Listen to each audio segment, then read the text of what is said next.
Very good morning, my dear students. Myself Nitesh, Assistant Professor in Economics.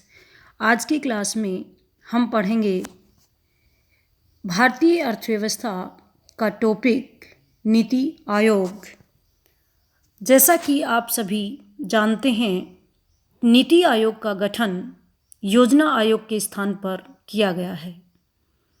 जैसा कि आपको पता है, योजना आयोग का गठन 15 मार्च 1950 को किया गया था और 2015 में योजना आयोग के स्थान पर या योजना आयोग का स्थान नीति आयोग ने ले लिया। तो सबसे पहले हम बात करेंगे योजना आयोग की कि योजना आयोग क्या था।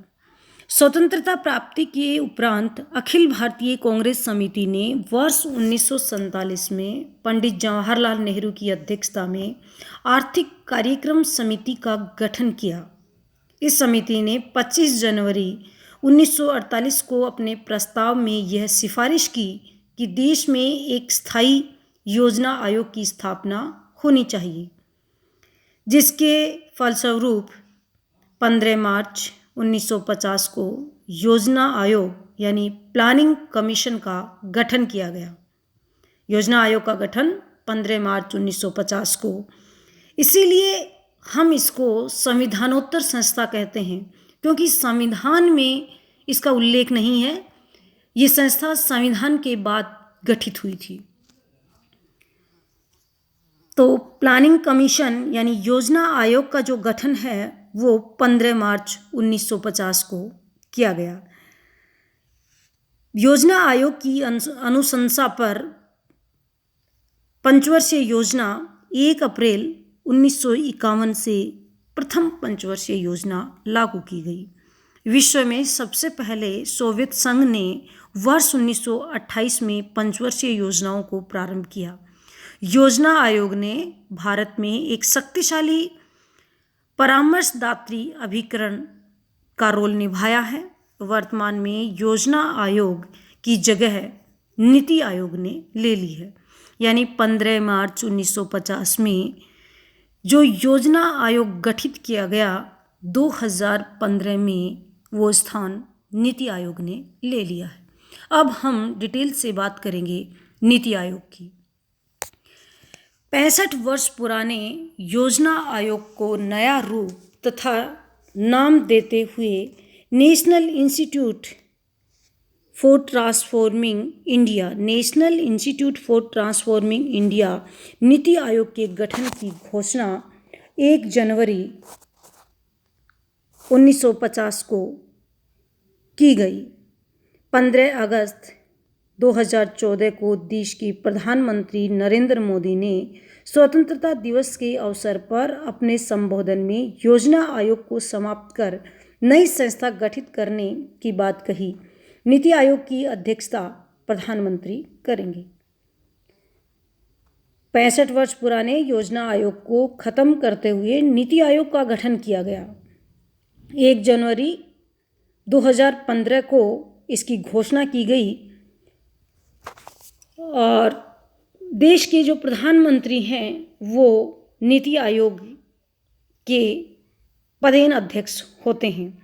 नीति आयोग की मुख्य भूमिका राष्ट्रीय तथा अंतर्राष्ट्रीय महत्व के विभिन्न नीतिगत मुद्दों पर केंद्र तथा राज्य सरकारों को जरूरी रणनीतिक तथा तकनीकी परामर्श देने की होगी। आयोग के लिए 13 सूत्री उद्देश्य रखे गए हैं। इस आयोग में राज्य के मुख्यमंत्रियों तथा निजी क्षेत्र के विशेषज्ञों को अधिक अहम भूमिका दी गई है, जो संघीय ढांचे को मजबूत करेगी, जबकि योजना आयोग में केंद्रीयता को महत्व दिया गया था। अब हम देखेंगे नीति आयोग और योजना आयोग में अंतर। नीति आयोग एवं योजना आयोग में अंतर निम्नलिखित हैं। नीति आयोग, यह योजना आयोग की मुख्य भूमिका राष्ट्रीय और अंतर्राष्ट्रीय महत्व के विभिन्न नीतिगत मुद्दों पर केंद्र और राज्य सरकारों को जरूरी रणनीतिक व तकनीकी परामर्श देना होगा, जबकि योजना आयोग की प्रकृति केंद्रीकृत थी। सेकंड, नीति आयोग मोदी सरकार के टीम इंडिया और सहकारी संघवाद के विचार का मूर्त रूप होगा, जबकि योजना आयोग देश के विकास में संबंधित योजनाएं बनाने का काम करता था। योजना आयोग ने 12 पंचवर्षीय योजनाएं बनाई हैं। नीति आयोग में देश भर के शोध संस्थानों और विश्वविद्यालयों से व्यापक स्तर पर परामर्श लिए जाएंगे, जबकि योजना आयोग के अध्यक्ष भी प्रधानमंत्री ही होते थे, लेकिन कभी भी मुख्यमंत्रियों से सलाह नहीं ली जाती थी। अगला अंतर है, नीति आयोग में विश्वविद्यालयों और शोध संस्थानों के प्रतिनिधि भी शामिल किए जाएंगे, जबकि योजना आयोग में मुख्यमंत्री अगर कोई सुझाव देना चाहते थे तो भी वे विकास समिति को देते थे, जो समीक्षा के बाद योजना आयोग को दी जाती थी। निजी क्षेत्र की भागीदारी योजना आयोग में नहीं होती थी। अब हम बात करेंगे नीति आयोग के कार्य। नीति आयोग की निम्नलिखित भूमिका होती है या निम्न कार्य होते हैं। नंबर 1, सहकारी और प्रतिस्पर्धा संघवाद। नीति आयोग सहकारी संघवाद के लिए प्राथमिक मंच के रूप में कार्य करने के साथ साथ प्रधानमंत्री व मुख्यमंत्रियों के संयुक्त प्राधिकार में राज्यों के सक्रिय सहयोग से राष्ट्रीय नीति बनाकर परिमाणात्मक व गुणात्मक लक्ष्यों के साथ इसे समयबद्ध रूप से लागू करने को प्रतिबद्ध होगा। सेकंड, केंद्र में राज्य के सबसे अच्छे मित्र के रूप में राज्यों को स्वयं की चुनौतियों से जूझने में सहायता प्रदान करने के साथ साथ तुलनात्मक लाभों व शक्ति निर्माण की ओर ले जाना है।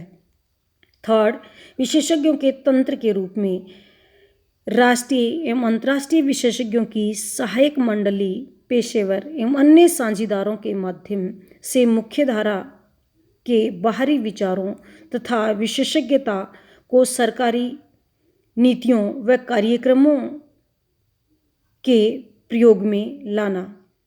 अगला है मतभेद समाधान में केंद्र, राज्य, अंतर्राष्ट्रीय व अंतरक्षेत्रीय के साथ साथ अंतर्विभागीय समस्याओं के दल में सहायता प्रदान करने वाले एक ऐसे सहयोगी मंच के रूप में कार्य करना जो सभी के लिए लाभदायक व सामान्य को पारदर्शिता व एवं त्वरित रूप से लागू करने के लिए आम सहमति तैयार करें। अगला जो कार्य है वो शासन के क्षेत्र में रणनीतियां बनाने में केंद्र एवं राज्य सरकारों के मंत्रालयों को उनकी विकास योजना तैयार करने तथा समस्या समाधान संबंधी आवश्यकताओं के लिए विशेषज्ञ कोष के एक से अधिक समूह निर्माण द्वारा सहायक की भूमिका का निर्वहन करना, विचारों को फैलाने के माध्यम के रूप में वस्तुनिष्ठ आलोचना एवं व्यापक प्रतिविचारों द्वारा सरकारी कार्यक्रमों एवं स्थितियों में तेजी लाने के रूप में कार्य करना। तो इस प्रकार से आज की क्लास में हमने देखा कि योजना आयोग क्या है, योजना आयोग की स्थापना कब की गई, योजना आयोग ने किस तरह से देश में पंचवर्षीय योजनाओं के माध्यम से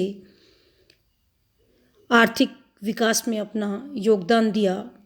योजना आयोग ने देश में 12 पंचवर्षीय योजनाएं लागू की थी और योजना आयोग का गठन 15 मार्च 1950 को किया गया। उसके बाद 15 मार्च 1950 से लेकर के 2015 तक योजना आयोग ने देश में पंचवर्षीय योजनाओं के माध्यम से देश के आर्थिक विकास में अपना महत्वपूर्ण योगदान दिया। प्रधानमंत्री द्वारा 1 जनवरी 2015 को योजना आयोग के स्थान पर एक नई संस्था का गठन कर दिया गया, जिसे हम नीति आयोग के नाम से जानते हैं। नीति आयोग का हमने देखा कि फुल फॉर्म जो है वो है national institute for transforming India. और उसके बाद हमने पढ़ा आज की क्लास में कि नीति आयोग और योजना आयोग में क्या अंतर है, नीति आयोग किस तरह से अपना काम करेगा और योजना आयोग किस तरह से अपना कार्य करता था। उसके बाद हमने देखा कि नीति आयोग के क्या कार्य हैं। जिस प्रकार से महत्वपूर्ण नीति आयोग के जो कार्य हैं वो है सहकारी और प्रतिस्पर्धा संघवाद के रूप में केंद्र में राज्य के एक अच्छे मित्र के रूप में काम करना, विशेषज्ञों के तंत्र के रूप में कार्य करना और मतभेद समाधान में अपनी महत्वपूर्ण भूमिका निभाना, शासन क्षेत्र की रणनीतियाँ बनाने में केंद्र एवं राज्य सरकारों की जो विकास योजनाएं तैयार करने में, और लास्ट जो इसका काम है विचारों को फैलाने के माध्यम के रूप में कार्य करना। तो इस प्रकार आज की क्लास में हमने एक डिटेल स्टडी की है नीति आयोग की। अगली क्लास में हम फिर मिलेंगे किसी नए टॉपिक के साथ में। Thank you.